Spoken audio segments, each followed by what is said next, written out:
Hello guys last 2 times noodle try பண்ணி வந்து flop ஆயிடுச்சு. ஃபர்ஸ்ட் டைம் வந்து ஃப்ளாப்ன்னு சொல்ல முடியாது. செகண்ட் டைம் வந்து ஆனா ஃபுல்லா வந்து ஃப்ளாப் ஆயிடுச்சு. ஃபர்ஸ்ட் டைம் கார்ன்ஃப்ளவர் மட்டும் யூஸ் பண்ணோம். செகண்ட் டைம் வந்து அரிசி மாவும், கார்ன்ஃப்ளவரும் யூஸ் பண்ணோம். இந்த தடவ வந்து மைதாவும், கார்ன்ஃப்ளவரும் யூஸ் பண்ணி வந்து நூடுல் ட்ரை பண்ணி பார்த்துருக்கேன்.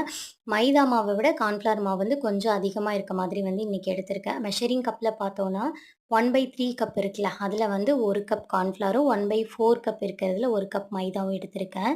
எப்பவும் போல நம்ம நல்லா தண்ணி விட்டு கரைச்சு, நல்லா அடுப்புல வச்சு கெட்டியானதுக்கப்புறமா, எண்ணெய் ஊத்தி அப்படியே பெசஞ்சு இடியாப்ப அச்சுல வச்சு புழிஞ்சறது. நான் எப்பயுமே வந்து உள்ள பிழிஞ்சு விட்டதுக்கப்புறமா வந்து அடுப்ப வந்து நான் லோ பண்ண மாட்டேன். அதே ஃப்ளேம் தான் வச்சிருந்தேன்.